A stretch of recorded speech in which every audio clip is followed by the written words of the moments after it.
D-Lo and KC here on ESPN 1320, having a good time with my man. Kyle Madsen is my guy.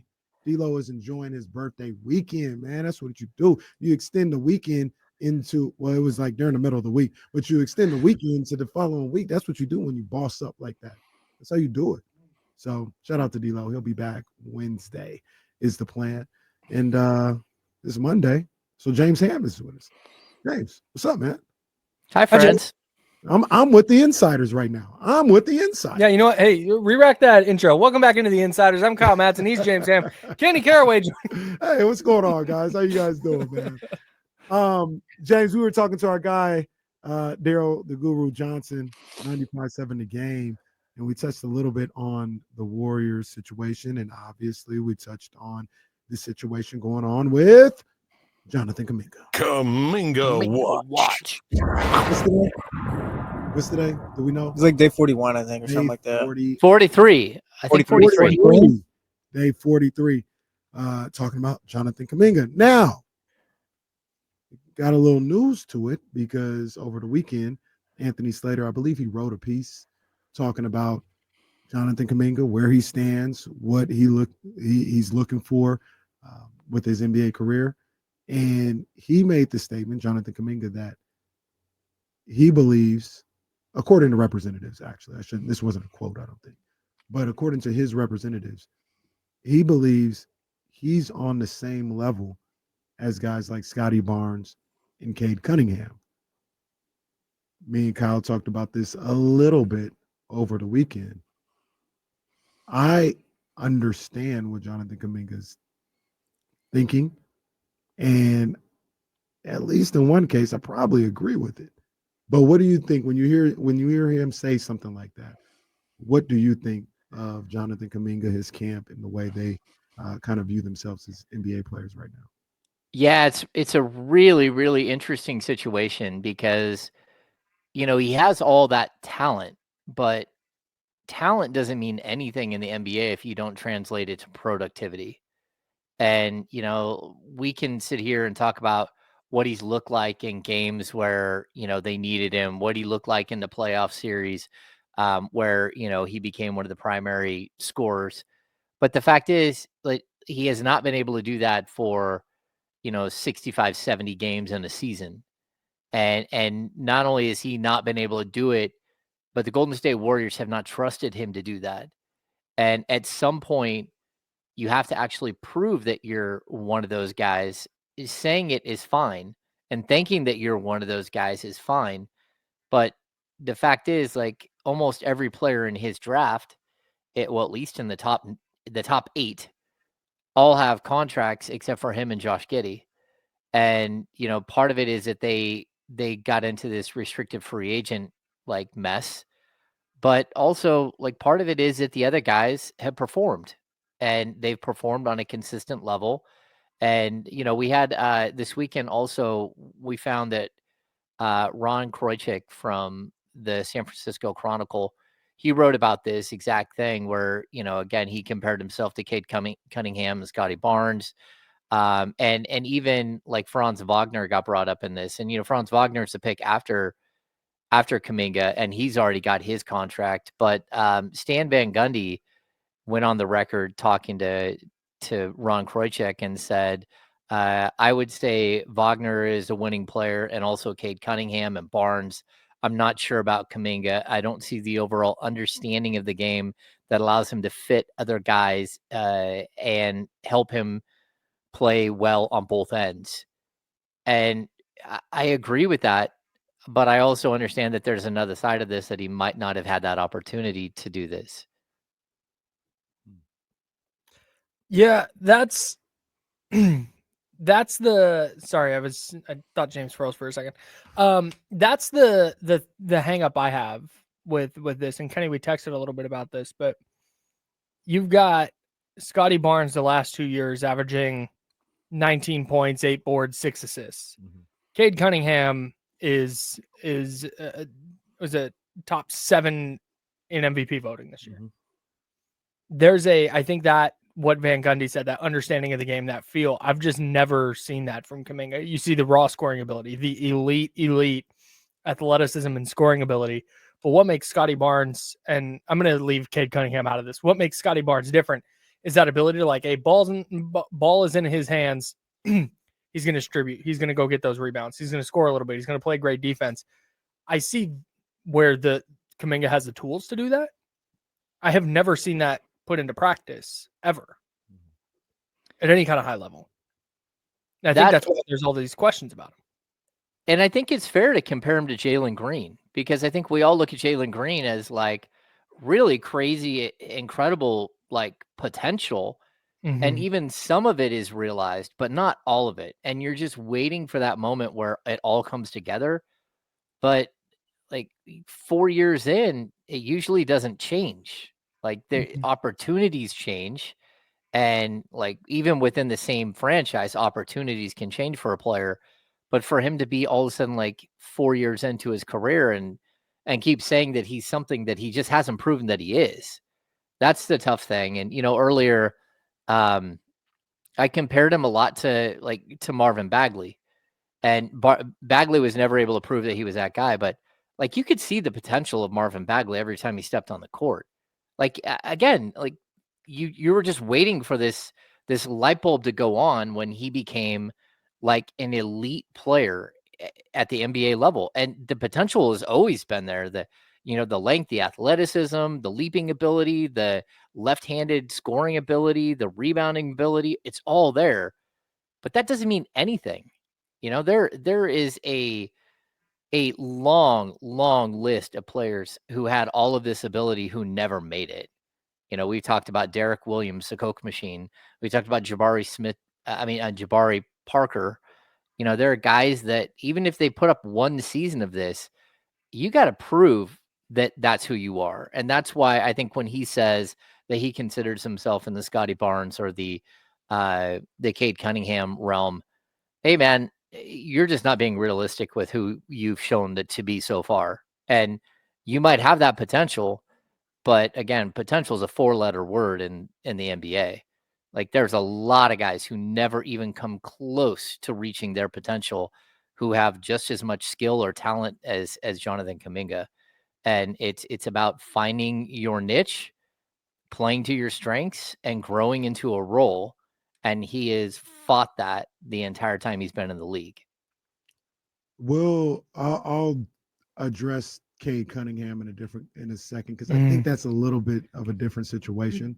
But why wouldn't he not look at Scotty Barnes and say, I can do everything that I'm in that category? What has Scotty Barnes done, given the fact that he's had the opportunity to make him think I'm not better than Scotty Barnes?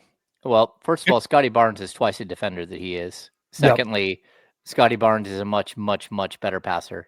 You can run your entire offense through Scotty Barnes. You cannot do that with Jonathan Kaminga unless your idea is for him to shoot 25 times a game. Like if you're going to run the ball through him, he's got to show that he's got something other than just being able to score for himself. Left to his own vices, Scotty Barnes' teams have won 25 and 30 games. They're not good. And I'm not saying that's his fault, but if I'm Jonathan Kaminga, I'm looking at the situation. I can do that. I can score and average 20 a night and we not be any good. I don't doubt that. And I don't necessarily disagree. The problem I have, and I'm fully in agreement with James here. If he was going to be, he had the opportunity to be that player in Golden State. He had the opportunity to be that guy. And he didn't. He didn't want to pass and make the right pass and rebound and play awesome defense and be that dude. He had the chance. If he was the player that Scotty Barnes is, he would have gotten a massive contract extension 2 years ago or a year ago. They wouldn't take him off the court. Right. He'd play all the time. That's fair. But when he talks, I'm looking at, and I think he may be looking at right now, Scotty Barnes with nobody around. When he was doing that other stuff, like winning Rookie of the Year, having a great rookie year, he had Pascal, Fred VanVleet, and OG Anunoby right there with him. Now people would say, Jonathan Kuminga, you got those type of guys in Golden State. You could play that role and have been Scotty Barnes and gotten your extension and all this other stuff, which is cool. But what Kuminga may be looking at it is, when you took those guys away from him and you said Scotty Barnes go be the franchise, this team has won 25 games, 30 games in back-to-back seasons. They're probably going to win another 30-something games this year. Mhm. And we're praising Scotty Barnes for putting up stats on a team that's no good, where I would get criticized for that. I can do what Scotty Barnes is doing right now. Yeah, and like, look, I think it kind of plays into this question by Mr. Rancho. So why do we want him so bad? And the thing is that like every situation in the NBA is different. And, yes, Scotty Barnes is winning 25, 30 games. He also doesn't have Hall of Famers all around him. He doesn't have Steph Curry. He doesn't have Jimmy Butler. He doesn't have Draymond Green. He doesn't have like a veteran core that was together forever. Even you can throw Looney in there. Like Scotty Barnes has had to freelance a little bit, but he's surrounded by players that, are like, for lack of, they're just not the Golden State Warriors. They're not a championship contending team with him, and they're not a championship contending team without him. And that's, I think, the biggest difference. And you could also say, like, you put Scotty Barnes on the Golden State Warriors. Scotty Barnes, Holy smokes. holy cow, he's averaging 20, he's averaging 10, and he's averaging eight assists a game. That's fine. And Jonathan Kuminga might feel like I can do the same thing. I'm just not given the opportunity. But here's the They thing. have identical usage rates the last 2 years. But That's wild. Here's the deal. This goes back to what he said. Jonathan Kuminga is like, I'm on the same level of these guys. And I'm just assuming what his thought process is. I can be Scotty Barnes. He's on a sorry. Then why hasn't he been Scotty Barnes? Because he hadn't played. The Toronto gave Scotty Barnes everything he could ask for. The keys to it. Don't worry about if we're good or not. Just play and get your numbers. Kaminga's like, I can do that. I can do what Scotty Barnes is doing. Then why hasn't he? Steve Kerr won't put him in the game. He has. He doesn't play because he doesn't do those things though. Scotty, yeah, he puts up the numbers when he plays, right? He scores, he does all this other stuff. Scotty Barnes, we talk about all that he does as far as defending. He's a great defender.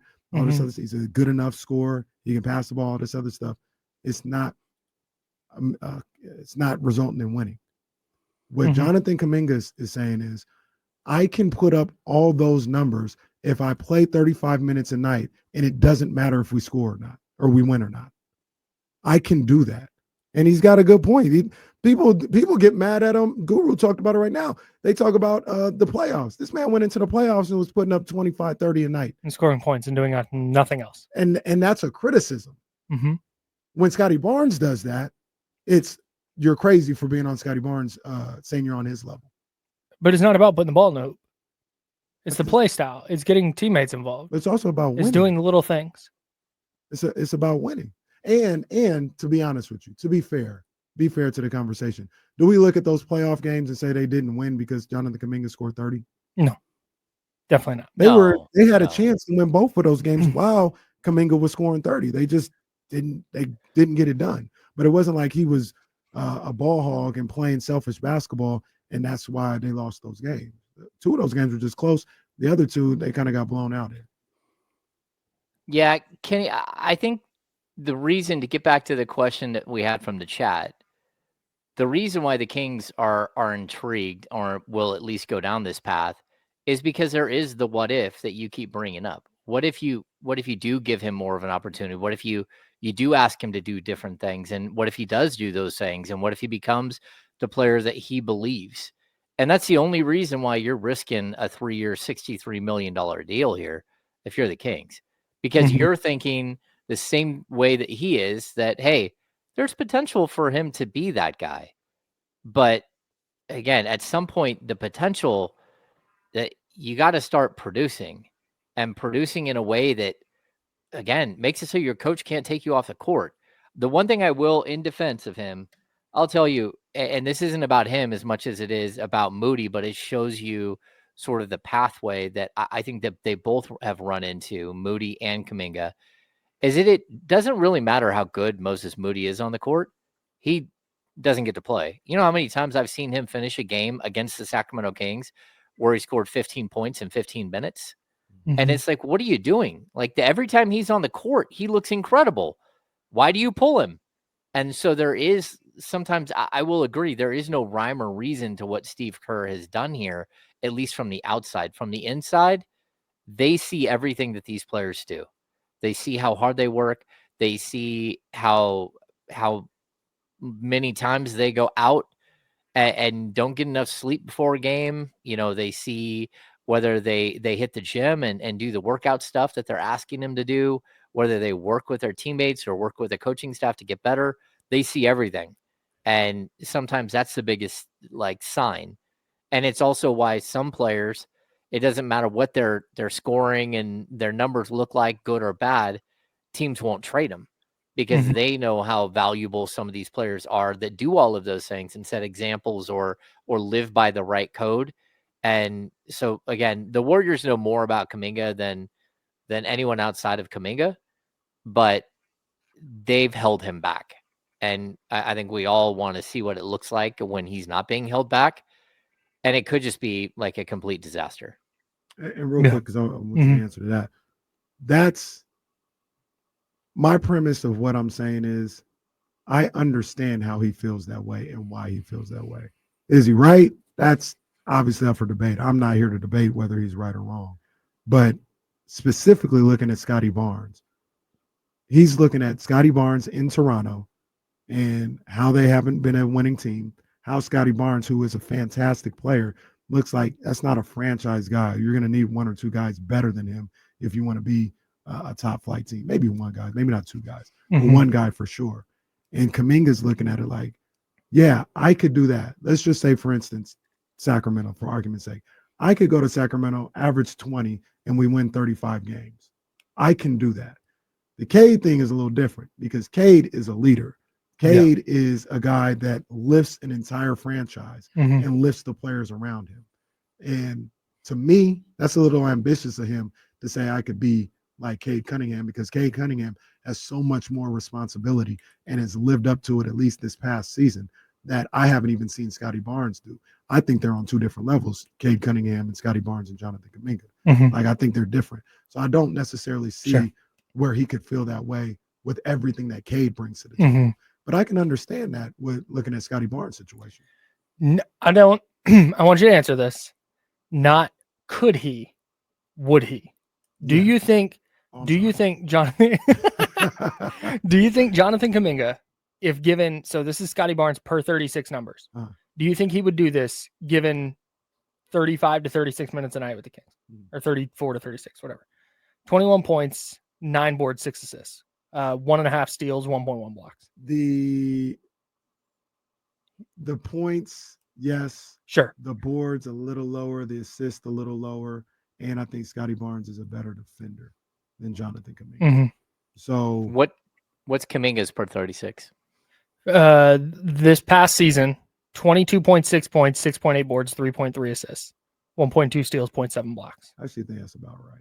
I think that's right. And all the numbers outside of the points are a little lower than Scottie Barnes, but I think they're in the same vicinity. And once again, Scottie Barnes is a better defender than Jonathan Kuminga. And a much better passer, a much better creator for others. That's where assists go down. I think if you swapped them, I think the Warriors are way better. And I think Scottie Barnes plays a lot. I think he does too. I don't think Scottie Barnes is putting up the numbers that he's putting in Toronto, though. I think he's more around with all those guys that they have, like the Jimmy Butlers and all this other stuff. I think they might not trade for Jimmy Butler if they have Scottie Barnes. That's true too. Yeah. It's a play style thing more than a production thing for me. I agree. But like I said, the whole argument though is I understand Kuminga feeling that way about Scottie Barnes.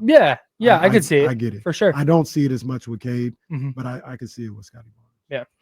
Yeah, and I would say that Cade, Scottie Barnes, and Kuminga are on 3 different levels. It's Cunningham, then it's Scottie Barnes, and then it's Kuminga.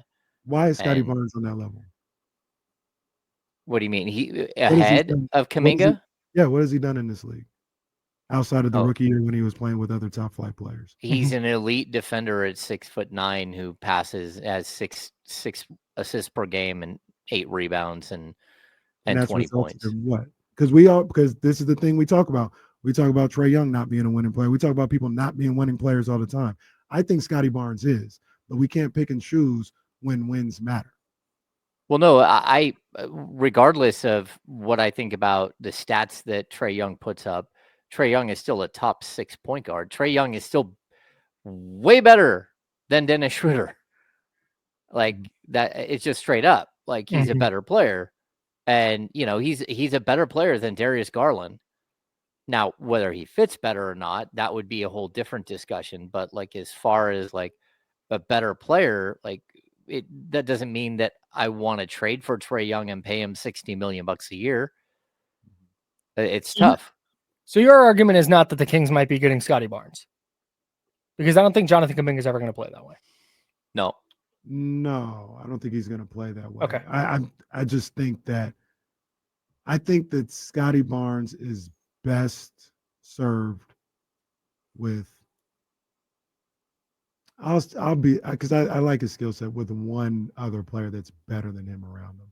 You could say two, but yeah, I think with one other player that's better around him, like clearly better, I think that's where you get the best out of Scotty Barnes. Other than that, like in this situation, like you ask him to lead a franchise, he's leading it into the ground. He was not him specifically, but 15, 7.5, 3.5 as a rookie on a team that won 48 games. Mm-hmm. That's really impressive. The fourth best player on that team.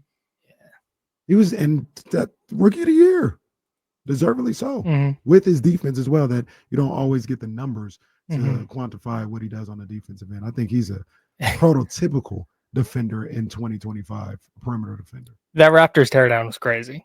This is a little bit separate from the conversation, but if you go to the next year, the 22-23 season,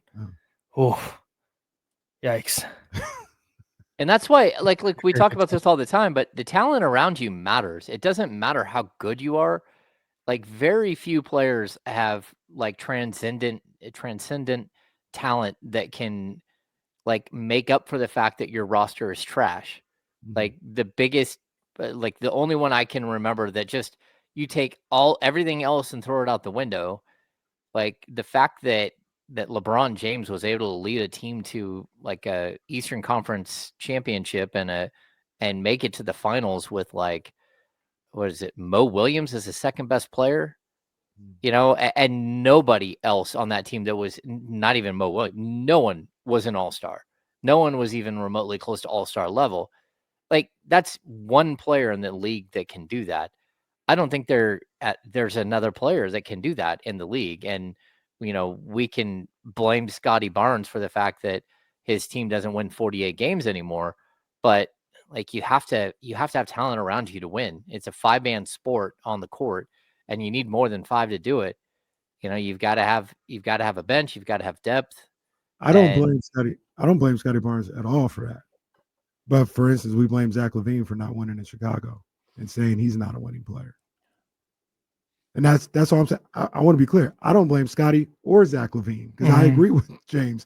There are different circumstances in every situation that can lead to your winning or losing. But when we talk about Zach LaVine, he's a selfish, non-winning player. But when we talk about Scotty Barnes, who hasn't won by himself, it's not looked at the same way. I don't think of Zach as a selfish player. But whether he wins or not, I mean, he's 11 seasons into his career. He's been in the playoffs once. Like once again, is that his fault? It's not his fault every single time, but that doesn't mean that like accumulation that part of it isn't his fault. Like I don't know. Yeah, there's a lot of I don't know. I don't want to turn this into a discussion about how we talk about sports necessarily, but I do think there is something to, we do this in hoops a lot, but in the NFL, we've been talking about it today with Nick Bosa and like, you need to go take over a game. There are so many things that impact what player wins and what player loses and good quarterbacks versus bad quarterbacks. And I really think that there's something to trying to assign wins and losses to individuals and like winning players versus not winning players. But at the same time, with players like Zach LaVine, it's like, all right, he's put up these awesome numbers. He's been super efficient, but to what end? It's tough for me to get to the, because I say that all the time. Like, well, that guy's just not a winning player. It's like, why? Well, like there's usually more context, I don't know. Well, that, and like I've told you guys this, if Zach LaVine made 35 million or 30 million, I don't think anyone would have any problems with who he is as a player. It's that when you make 49 million, then all of those numbers, like then we start digging into how many playoff games you've been to, and like, because those numbers are just like, it's astronomical amounts of money. And that's usually a superstar. It's a star level player, multi-time, a perennial all-star that is in the playoffs a lot and does things. And that's where I think Zach gets kind of like, he gets beat up a little bit, because just like, hey man, if you're going to make that money, you do have to have an impact on whether your team, how deep your team goes into the playoffs, let alone making the playoffs. It is the nature of the beast. Got contracts that are available to the public. So it happens, man. We got James Ham. We got Kyle Madsen. I'm a guest here on the Insiders on D-Lo and KC. And we'll talk more hoops. And I want to ask James his thoughts. He's a Sacramento guy. I want to ask his thoughts on the potential Sac State football stadium at Cal Expo, man. So we'll talk about all that good stuff right here on D-Lo and KC on ESPN 1320. I'm going to do a prize pick.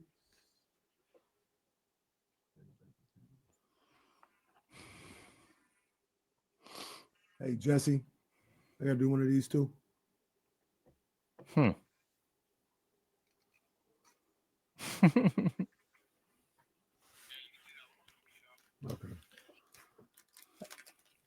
You talking about the one way that we got to do every day? Just making sure. Well, because no, I texted. I tried to get a hold of Charlie to see if we could do that, and didn't get a response. Oh, I didn't do the other read today. Or you hit up Charlie so much, he's like, the hell with this guy. Was it this morning? You were annoying. Mute. No, it was during our show. Oh, got it. Okay. Yeah, because Charlie went to the soccer stadium thing this morning. The groundbreaking. All right. He said it's in a different spot too than I think we all thought.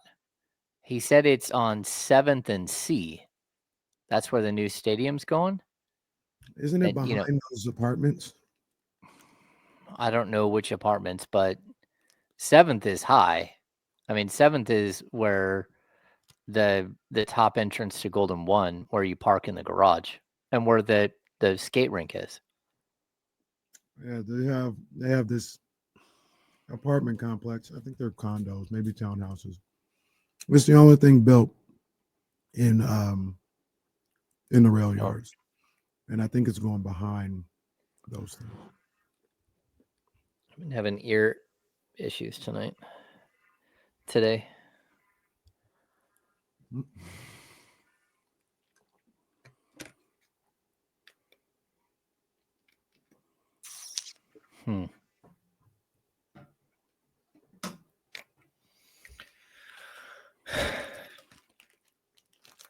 Hey, do you know what sucks? HOAs.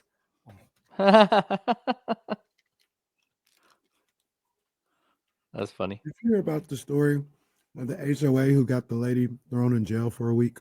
No, but that really drives my point home. She didn't keep up her lawn. Huh. Yeah, we have an HOA here in the lake, and it's skyrocketed over the last 5 years, 8 years, but it's still a really good deal as far as HOAs go. They're worrying about my lawn. When I get out of the clink, there's going to be some furniture moving. I know that much. Send me to jail over my damn lawn. Are you crazy? Yeah, that's crazy. Are you out of your mind? Somebody from the HOA, because I have not. It's funny, my lawn. It's definitely long. It's definitely too long. But the rest of our yard looks fine. And I just got to get out there and mow it. And apparently the HOA was out taking photos in front of my house today. Like, I could drive around this neighborhood right now and take photos of 50 houses that are way further out of compliance than me. I need to mow my lawn. I don't need to paint and redo concrete and put in grass and like it's oof. If you're going around the neighborhood and taking pictures of someone's lawn, you're a loser. Yeah, why don't you come mow the lawn? Yeah, If you want it Yeah, so that's bad, you facts. come mow my That's grass if facts. you want it done that bad. If not, like go ahead and go back to your house. We got a new compliance officer here, and he sent me 5 letters. He called me 6 times. Okay. That's crazy. Back here on D-Lo and KC, I want to take this time to not complain about HOAs Why? because I got to let everybody know what that lineup for Prize Picks is looking like today. I haven't finalized the lineup yet, but I've got 3 guys in there right now. Paul Skeens, who got lit up the last time I picked him in my Prize Picks lineup. He got lit up. Ooh. All right. I got him at more than 4.5 strikeouts. That's a goblin for today. So I got him at more than 4.5 strikeouts. Shout out to my man Deebo Samuel. It's Monday Night Football tonight. Oh, Bengals, Commanders. They got Deebo at 15.5 receiving yards. He's getting more than that. He's getting more. And on the flip side of that, RIP, Joe Burrow, who lit it up in week 1 against Philly. They made their point. Him and Jamar Chase, they made their point. They got him at half a passing touchdown tonight. I'm going less. I will have the finalized lineup on the socials, so make sure you tap in with your boy to get that finalized Prize Pick lineup. And if you're trying to be down, all you got to do, download the Prize Picks app, put in the promo code KIFM, get you $50 instantly, whether you win or lose. It does not matter. You get $50 instantly with that first $5 lineup if you put in the promo code KIFM. You must be present in certain states.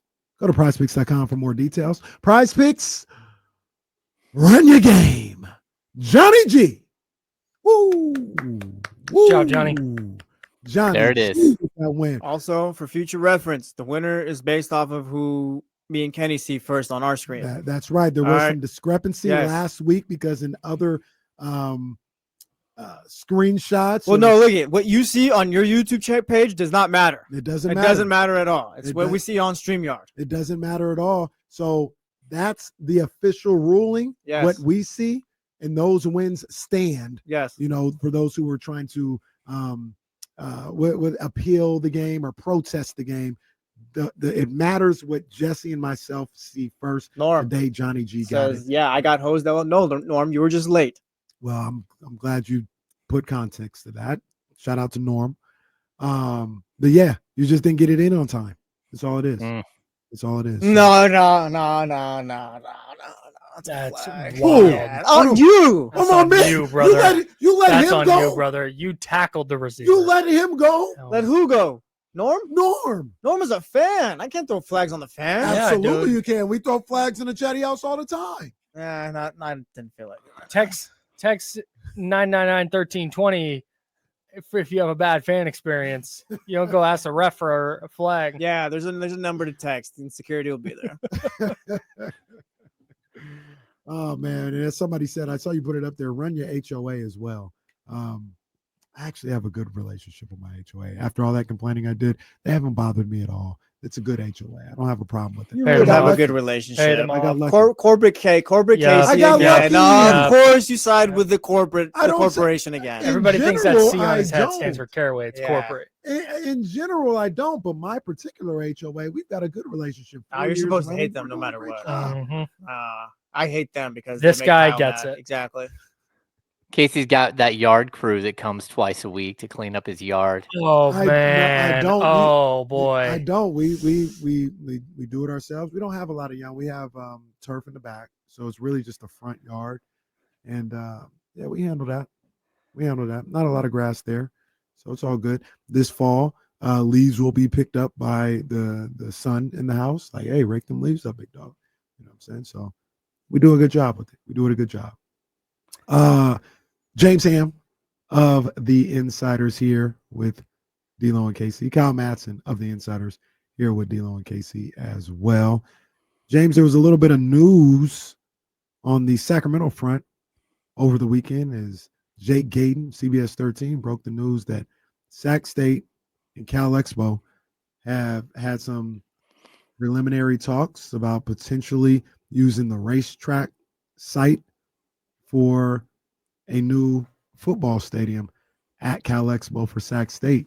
I would say the response has been, I'm going to say 70-30 against. I've seen a lot of people upset that it's not on campus. They don't like the traffic element to Cal Expo.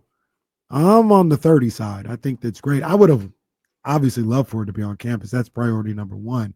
But once you see that's going to be a little difficult or not going to be able to get it done, I have no problem with the pivot to Cal Expo. And with all the space they have with that racetrack, I think that's a great location for a potential football stadium for Sac State. What do you think about it, though, man? Yeah, I think it's tough. I mean, like, I've been in Sacramento forever, so like I've seen so many things that are maybe going to move to Cal Expo that never ever work out. And like if they can get it done, I think it's an interesting idea. I do think that for a college campus, if you wanted to have the type of connection to the campus, you have to have it there. And I don't know how that you work that out. I don't know if Sac State has a spot where they can do it, but it does feel like you're kind of, I know Sac State is a commuter school, but you're kind of pulling, the fan element away from the campus. So I don't hate it because I do know that that's a big piece of land, but I mean, remember there was going to be a convergence plan where they were going to move, a bunch of things around, including a big housing development to Cal Expo, and then they were going to move the State Fair over to the Arco property, and the Arco property was going to go to downtown, and the rail yards. There was like this whole design that never ever worked out, and so we're gonna have to see if it ever comes to fruition. But that's the biggest thing for me is that most of the time it doesn't when it comes to Cal Expo, and I know they try things, but it doesn't seem to work out very often. I'm so interested to see how much. Let's just take this to its ideal conclusion for the university and for Cal Expo, and a 40,000 seat stadium goes up there. I'm so interested to see, because James, you talked about this, where when you remove it from campus, and I know that there are big programs that already do this. Jake Aiden, our guy, talked about it already, but I do wonder at Sac State where people go to Miami to root for Miami football. People go to, what was the other? Well, he mentioned another school. Temple is one. UNLV is another. So maybe Washington. Washington is actually one that I didn't even really pay attention to. That's off campus. But either way, people go to those bigger schools for football. I'm interested to see if that starts to happen at Sac State, where people will. I know it's only 3 miles. I get it. I know they'll clear the hurdles with tailgating or whatever it is. Okay, cool. Again, let's protect. I wonder if students will actually go. And you mentioned it's not about the students. It's not about living on campus. That I understand. But if you're completely missing the student element of it, I think you miss a little bit of what makes college football what it is. Yeah, I agree. I hear you on that for sure. And I think with it being as close as it is, I think you can still have that student element.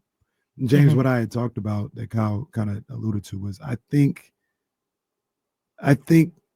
here in Sacramento, here on the West Coast, California specifically, if you're going to get like full support when you talk about attendance and people coming to the games and being excited about it, I think it has to be something that the city, when I talk about the city, I mean the population, is wrapped into. And if you're relying on your alumni base and the student body here at Sac State, like that's not going to get you the results you're looking for as far as money, as far as attendance, all this other stuff, because it's just not that type of university.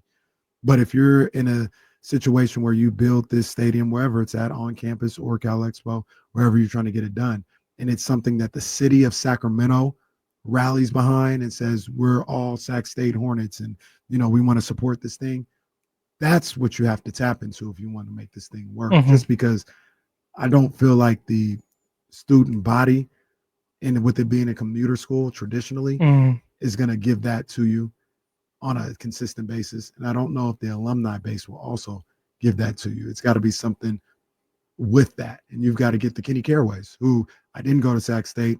I don't really have any allegiance to the school traditionally, but it's Sacramento, so I'm rocking with Sac State. Sure. Like you got to really tap into those people to make sure this whole thing works out. I hope they do. That'd be so sick. And I don't know what UC Davis's attendance is for football, but I don't think it's great. And they built a brand new stadium on campus, and it still, I don't think, has a connection that they were hoping that it would have. The coach was mad at the people after the first playoff game last year, talking about where's everybody at? Like, y'all got to be here, support this team. We got a great team, support them. So, that's also another thing where it's just traditionally the program of UC Davis football is really good, but the student body isn't.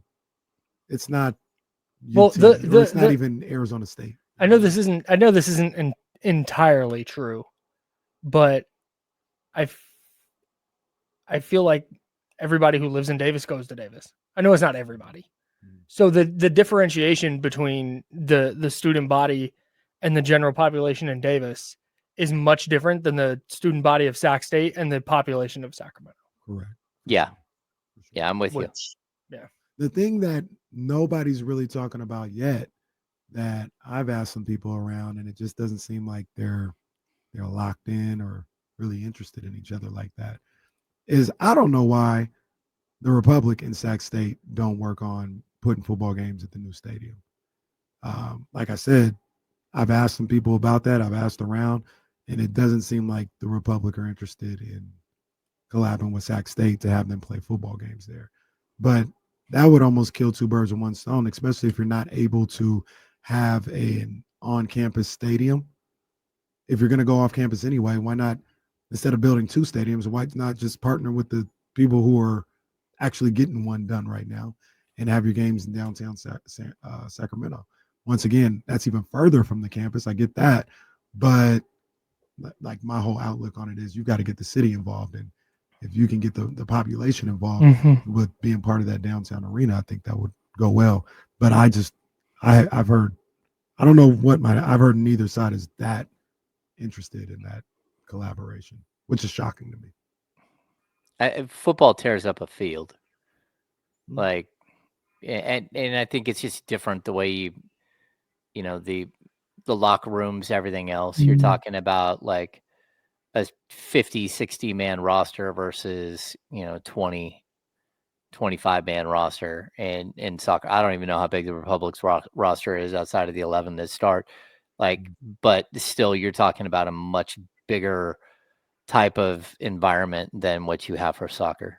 And the soccer field is significantly wider than a football field. And so now you get weird dimensions where you can put the football seats where they normally go, but then there's like no sideline for the soccer field. Or you can put the seats where they go for a soccer field, but then everybody from the football game is super far away, which might also be a problem. You see a lot of that on high school fields, the problem. And then kids don't realize they all look at the football out of bounds is out of bounds. And then there's like another 5 or 6 yards out to the left. Like, no, keep playing. Ball's still in. Yeah, I deal with that all the time. The underrated aspect of this that Jake brought up that I got my eye on as well. I want football. I want FBS. Stingers up. Go Sacramento.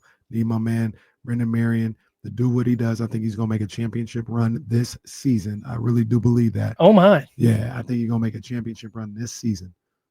But I'm tapped into that. I rock with the football team. But the true destiny potentially for Sac State, I think, is that basketball program. And if you can find a way to make that basketball program Gonzaga or St. Mary's, where every year it is a real NCAA Division I program, I think that might be the the end game that people aren't looking for, and to do that, Why? Because I think that's a little easier to compete in with basketball if you get the right people involved. The pipeline of what you're able to do as far as getting guys from the state of California, you can get. Obviously, Northern California has great basketball and prep basketball, but you can start to get people in Southern California interested in coming to Sac State to play basketball, some of their top talent. And if you have the facilities to do so, and one of the outcomes of potentially moving this stadium off campus is it allows you to make the Well a bigger, real Division I basketball facility. Right. And if you're able to tap into that, where, like I said, Gonzaga's, they've played for national championships. I don't want to go that far. I do, but I'm not even going to put that on them. But if Sac State could be St. Mary's, I think this city would embrace that, and you'd be seeing all these great attendance and atmospheres for these basketball games if they could get the basketball team specifically to that level. Yeah, I think the one downfall is that you do have the Kings here, so you have pro ball. And so a lot of the smaller cities, while there's sports down the street, Gonzaga, again, a huge draw for their student population, huge draw, and their alumni. Their alumni, a lot of them stay around that area. They live in the Bay Area, so they come back. Like, you've got to create something special, and maybe that is what happens. But it has to be something that Mike Bibby is around for a decade or something and builds a program, or more than that. And that, that's where, look at Gonzaga, their head coach has been there forever, or he was. I think it's still the same coach. Mark is still there. Yep. Yeah. But to that point, if you told me that one of those two programs became nationally known, I think that Sac State's path to being a St. Mary's, to being a Gonzaga, I know there are other mid-majors, Butler for a while. I think the path to that is so much easier than the path to being North Dakota State. I agree. Or I don't even. There's not even Boise State had their little run in the early 2000s. There's not a perennial, like Gonzaga and St. Mary's are perennially just like in the tournament. There's not a non-Power 5 school that is regularly making noise in college football. Yeah. I agree with you. That's why I say I would want to see how you could make the basketball program your focal point. Not that football shouldn't be, but like you said, it's kind of a long shot to get where you're trying to get to. But football is a gateway, man. I understand. That's gonna if they put together a really good couple of years in the FCS and move up to the FBS, where now all of a sudden they're hosting FBS schools, and it's hey, USC's coming to Sacramento. That I think opens the door to basketball more than if they're become a dominant basketball school. It's like, all right. No, yeah, you're right about that. You're right about that. It's just a tough pathway right now, and the things that we're hearing from college sports and the NCAA of how, Sac State is doing everything that they can do. They're doing everything they can do. They've done their job for the most part with a lot of this stuff. But the NCAA, led by the SEC and the Big Ten, they're like, we're closing the doors. We're closing the door. We ain't letting nobody get in now. It don't matter what your criteria is, what your resume is. We are closing the door. Nobody's doing FBS until we decide to secede from the NCAA and start the back. The back. It's about money. The back. Yeah. Big Ten SEC league. Back. Sure. The BTEC. That's what it'll be. Big Ten SEC league. So, yeah, I think we talked about it earlier, Kyle.